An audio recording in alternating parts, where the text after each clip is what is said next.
Boom, coming in hot, Chinchy, on a Monday. How we doing, brother? Where are we right now? That's an adorable place. What is Dude, beautiful? you want to see where I'm at? I'm right across from the network. The network's over there. Oh, There's the network, yeah. and then I'm across. I'm doing the show on this like truck. That's like a crane. Yeah, and I look shady. You thought I looked shady at the hospital. I look so shady right now. Like if Yeah. someone comes over here, the authorities might come over. Like you have to get off our crane. That's all right. That building where you're at too. There's some shady folks walking in and out of that every once in a while too. Shady folks walking in and out everywhere. Yeah, look at this. That's so funny. That's Secaucus, that truck. Secaucus, for everybody who doesn't know, or Secaucus apparently is how it's supposed to be pronounced.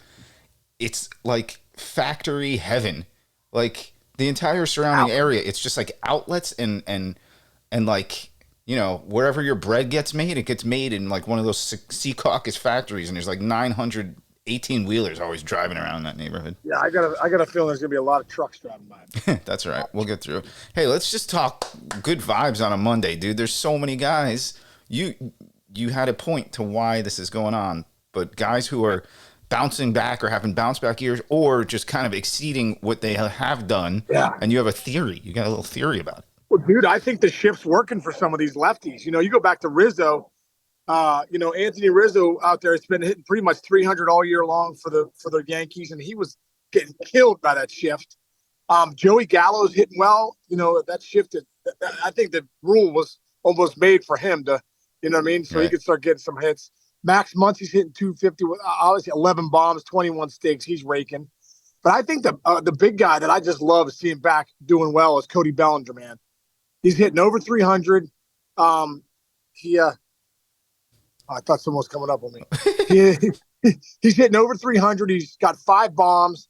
And he's shooting some balls into that 4 hole where usually that third baseman or second baseman will be sitting. So it's good to see some of these lefties again because you want to see offense, man. And I think that's a big reason they started to mess with the shift. Like, listen, the fans want to see more offense. We want to see the ball put in play.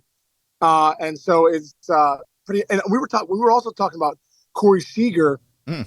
who got hurt recently, hurt his hamstring, I believe, or his groin, and he was the guy most affected by the shift last year, Mm-hmm. right? So this year they did shift him. The Royals have been doing this thing where they bring that left fielder in, like we talked Yeah. about, basically the shift, and Seager ends up hitting one to left field. He's going for 3, and that's when he ends up blowing out his Yeah. his hammy. So Yeah, kind it's of a good bummer. point. So now, do you think some of it is psychological, or they're just hitting the ball where they always hit it last year, and there's just not a guy standing there, or is it both? I think a lot of it's psychological, dude. Hmm. I know for me, I was never totally shifted on because the shift didn't come in at the end of my career. Maybe it started to come, but Tony La Russa always had tricks up his sleeve. And I remember in 2005 when I was with the Reds, he started shifting on me. And I was like, wow, that's so weird to see like rolling it short and them just pinching over on the right side. Because it was right. I started at the end of my career, I started hitting more ground balls for whatever reason. And, it does mess with your mind because you start to look at the field differently. Like, wow, there's so many guys over here. You're taught to look for a pitch middle in or look for a pitch you can get your arms extended on, right? Something you can drive. And then, no, if they do this shift, they're going to pitch you in. So I really think it becomes a mental thing too. And dude, listen, this game's a game of confidence, as you know, Chinch, playing it at the Division I level. Like when you hit a rocket, that's not easy to do. So if you're hitting a rocket over and over and over on the pull side and you're out, dude, that messes with your mind. You know what I mean? That messes with your confidence. And I think that's a big part of this too. Yeah, that's got to drive you crazy. Yeah. Absolutely agree with that. Hey, let's. How about the Angels going back to back to back, back to back to back? Yes, three homers in a row. They hit 3. Yeah, that was cool. I think Ward went deep first. Then Trout goes deep right center. Then Otani. I don't know if did you see Otani's homer? It was like No. 2 inches off the ground.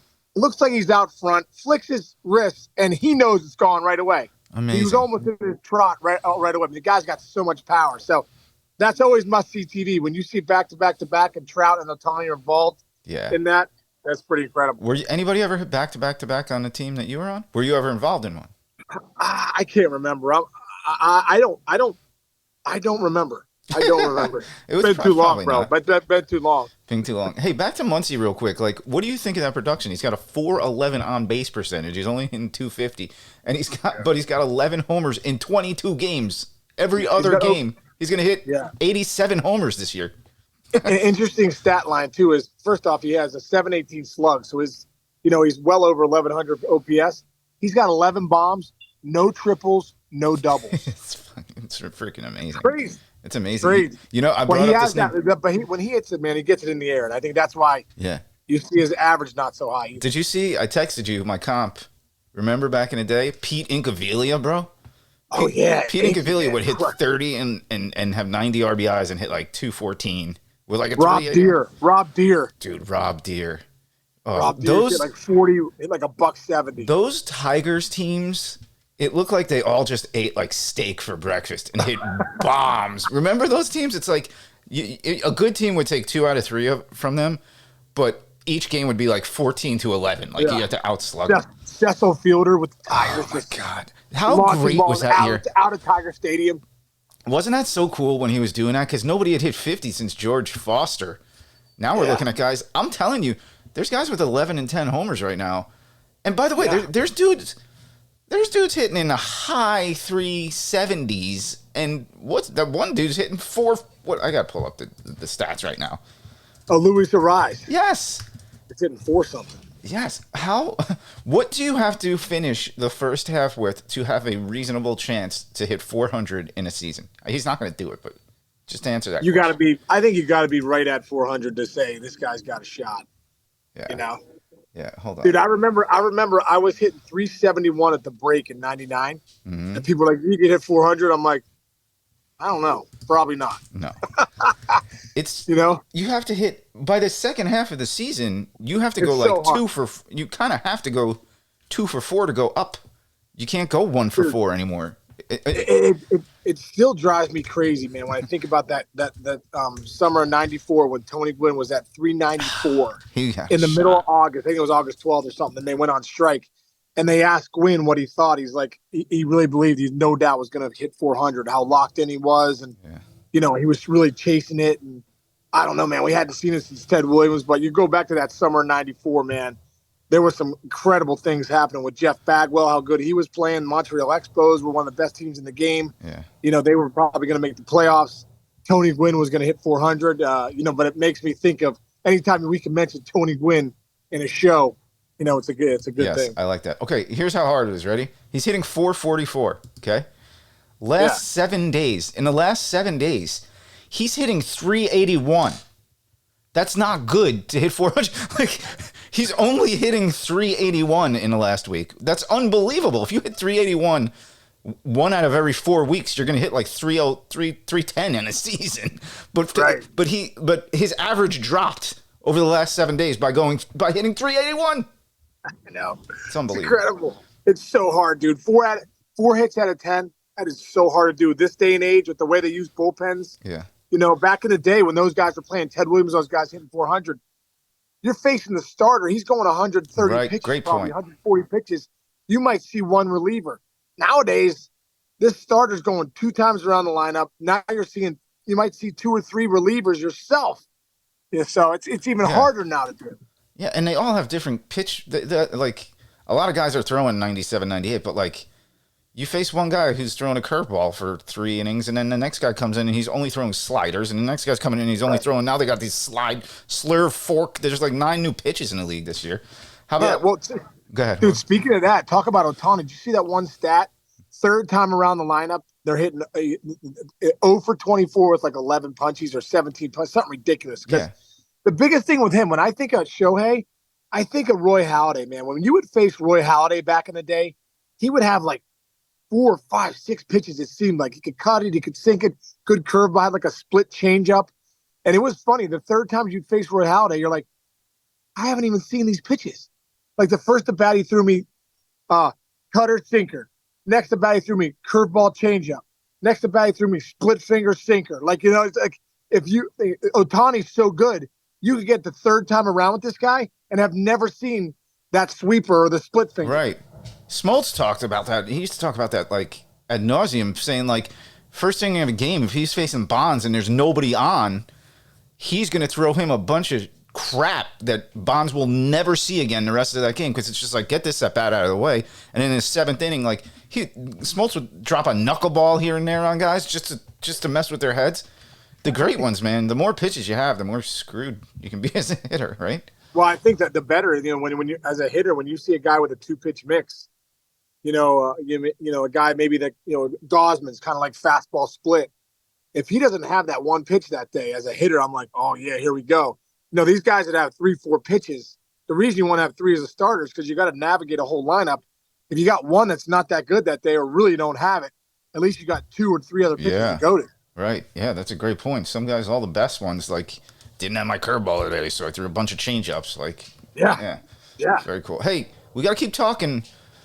Keep the ride going for some of these teams. The Bucs and the Orioles, dude. They're Orioles, playing great. yeah. What's your take? Well, dude, these are fun, and you wonder, are the Pirates going to be the Orioles of 2022, where we're like, because in April, like, they can't keep it going, and the Orioles, they kept it going for 6 months, just missed the postseason, but the Pirates are doing what you're supposed to do with winning. They're winning with good starting pitching. Keller's the real deal. Ovieto's really been pitching well. He's got good stuff. Velasquez, he's been really good so far. Can he keep that going is the question. Rich Hill brings a veteran presence. Austin Hedges behind the dish is a nice upgrade as far as, the catcher position goes. But they might have the best closer in the game, one of the best closers in the game, top three closers in the game in Bednar. Guy's an absolute workhorse at the back end there. The bullpen's been really good. But that lineup, man, Yeah. McCutcheon's been hitting great the whole time since he's been back. Brian Reynolds has been come out the gates, raking. Castro's hitting well. Sawinski's hitting well. Up and down that lineup. They have Connor Joe's raking. Bay's been hitting good. So they're doing everything you should do to be, 16-7. So impressive what they're doing. And then the Orioles, man, you talk about the Rays are 19-3. The Orioles are 14-7. Adley Rutschman, obviously he's a big part of that, but they're really pitching well. Grayson Rodriguez, their prospect that's come up, is pitching a nice game his last outing out there. So, their lineups, they're hitting well. Their pitchers have been doing well. So it's been a fun year. Whenever you see teams like the Pirates and the Orioles doing well, it's good for baseball. It's great for baseball. The other thing the Orioles are doing, I'm just looking at this because ever since they built that pretty little ballpark in the Inner Harbor there, they used to get boat raced by like the power hitting teams because it was like a little bit of a bandbox. They're 7-3 at home so far this year. Yeah. They are notorious for being not the greatest home team, and good for them, man. Well, they moved the fences back last year. That's right. There you go. And I think smart move. that has helped them big time since they did that. Yeah. That's so funny. I remember there was a year where the Yankees couldn't play at home for some reason. This was like, I was at the network, so I went with like Harold and Deaver and Greg, I think. We went to a game, and they had to play at Citi Field. The Yankees did. And they were just hitting fly balls to the warning track all game long. And I pulled up on my phone, and I'm like, wow, look at this.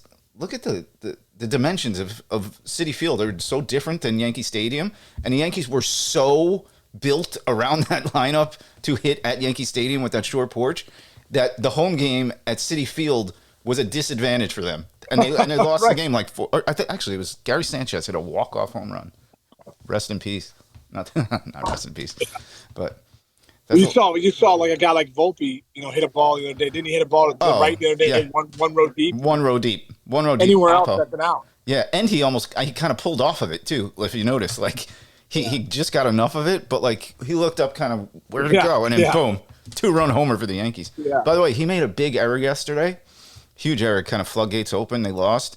Stood at his locker the entire time saying after the game, "This is my fault. It's my fault. This is on me. This game was on me." You love that out of a rookie, huh? I expect nothing less from him, dude. He's just a stand-up guy, plays the game hard, passion written all over his face and everything that he does. Yeah. When you make an error, you got to, just like you hit a 3-run homer, you want to stand there when the media comes and you make an error. You got to stand there. Dude, I remember a quick story. I'm in Boston. I think it was one of my first starts. We're in Toronto. I got a big hit to tie the game in the top 8. Greg Zahn comes up. Place is packed. Sky Dome is packed because it's Boston's. I think it's their opening day. And Greg Zahn, I'm thinking to myself, okay, bases loaded, 1 out. Ball is hit to my right. I'm going to turn 2. A chopper. I'm going to charge. They're kind of going through the scenario, what I'm going to do. Before I really get through the scenario, Greg Zahn, first pitch heater, hits a bullet right to me. It hits the lip of where the dirt and turf is. It was like the old turf. Dude kicks up, hits my glove. iron skillet down the right field line. All 3 runs score. All 3 runs score, dude. Now I'm in Boston. You know, Oh, you gotta. You're in Boston, New York. You gotta answer. So, dude, the ball goes down the right field line. I'm like, oh, all 3 runs score for the next 10 minutes. I'm not kidding. Until the inning ended, 60,000 people in Toronto, Canada, were chanting, "Casey, Casey, you suck." that's terrible. And I was just like, oh my God, this Oh, inning can't end quick enough. Please let it end. It finally ended. But anyway, we lost the game. Sure enough, man, it was my last year in the big leagues, 12th year in the big leagues. Bam, right in my locker after the game. What happened on that ball? I'm like, I botched it. yeah. I That's so botched funny. it. Did you ever have stretches in your professional career? I guarantee I think every high school kid this happens to. But in your professional career, did you ever have stretches where you kind of were clanking a little bit? Yeah. And where, Dude. but my question is, where you were nervous about the ball being hit to you? Does that happen on a big league level? Oh my God, dude, 100%. Barry Larkin Really? and I used to talk about it. I remember he went through like a couple stretches and he's like, Case, it's just like hitting. You get into these fielding slumps where you just mentally, you just whenever you get tension's poison in baseball.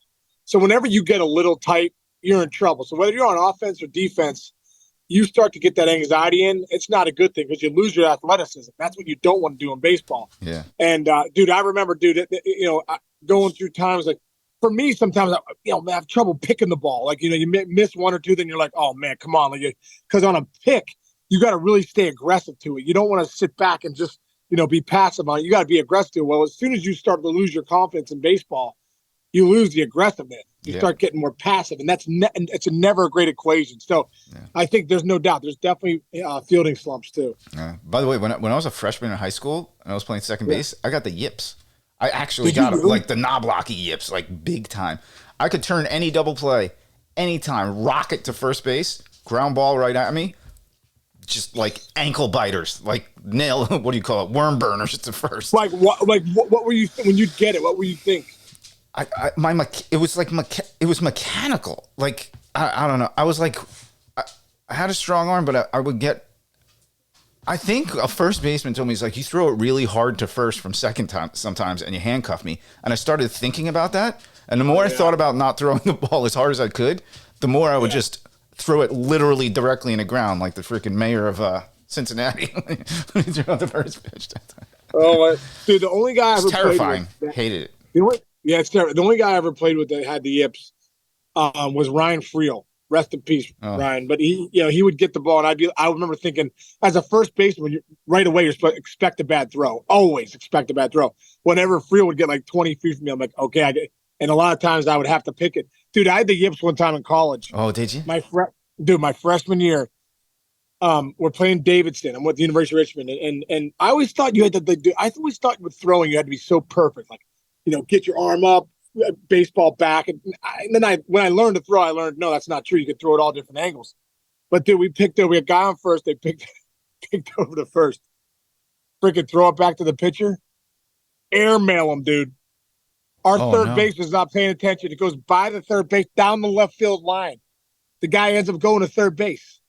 And I Oh, look in the dugout. They're like, what are you doing? I'm like, I don't know. I have the yips. I'm freaking scared to death to throw the ball. It was that medium throw. It's yes. like that 30-foot Yeah. throw. That's why at Yeah. second base, guys get it sacks, knob block. That 30-foot throw is always a little dicey. Yeah. Hey, here's another question. Can you throw to a little kid? I can't do it. I don't know how to. I don't know what speed to do it. I don't know what speed. I got my nephews now. Once I have a catch with me, he's in like, I don't know. I think he's in like third grade. I'm like, he's throwing bullets at me, and I'm like, I can't do it. I don't want to be the guy. I don't want to be the uncle that breaks your nose. I'm just not doing it. Me too. I get yips No with chance. I can't. I have to just. I get like it looks good, then right here I go. Yeah. I did the same thing. Oh, I couldn't throw like BP to like a fourth grade baseball team. Dude, I was the worst BP throw. I throw to my kids. I drill them, and I'm like, it's incredible. Oh my God. I'm not going to say this kid's name. I got to tell you this funny story. When I was in like seventh grade, my dad was like, help coach our team with a guy. And this kid, I'm not going to say his name, would come in to the box and he would be like, he was just terrified. But as soon as he stepped into that rectangle, he was just terrified, shaking. My dad's throwing BP one day and the kid kept like flinching. And he's like, what are you flinching for? I'm not going to hit you. And he goes, well, every time my dad throws to me in a yard, he hits me. His kid's dad was trying to teach him how to hit, and he just hit him the whole time. So every time the kid walked up to the plate, he was terrified. It felt terrible. But it's a funny story. One of the toughest guys to ever come through Pittsburgh, a guy named Tom Kale. Rest in peace, Tom. Died a few years ago. His sons were both drafted, some of the best players in the area, John Henry Kale and little Tommy Kale. They were both drafted out of high school. His dad, dude, was like a construction worker. Chinch.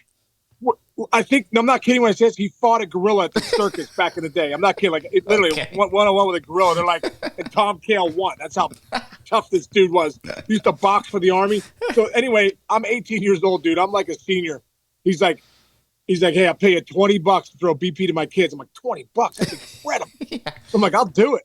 So I get out there, dude. It's John Henry Kale and Tom Kale, Tom Jr. They're 12. I'm 18, bro. And I'm just strike, ball, and then I drill Tom right in the ribs, right? Little Tom. And I'm like, oh, man, I'm so sorry. Well, Big Tom's like, don't be sorry. Hit him again. Hit him again.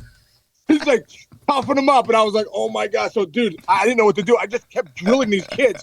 Bam! So in the ribs. And then finally they were done. And, dude, he called me like the next day. He's like, could you throw to my kids again? I was like, I think I'm the wrong guy. He's like, no, you're the right guy. Not only did you throw a couple strikes, but you drilled them so much that they toughened them up. I'm like, that's amazing. My God. I hated throwing BP. In my freshman year of college. Oh, this is funny. My freshman year of college, where I'm standing in the outfield, and the coach was like, my arm's hurting today. We're going to alternate. Everybody's throwing. And I turned, I'm like, what? Wait, we're all throwing BP in there? Like, yeah, you throw, one guy throws to the next round of guys. And I was like, I'm not doing it. No, you got to do it. You got to do it.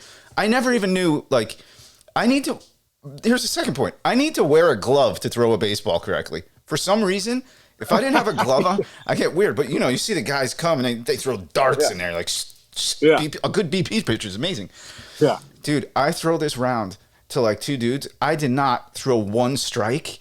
And after, like, the second batter, my coach is, like, all the way in the outfield. He goes, Ciancimino, get the F out of there. And if you can't throw a baseball, you can't play this game. I was like, fall ball. It was like my second week there. I was just in the dugout like this for the rest of the day. Like, I'm not going to be able to play for, like, my career's over.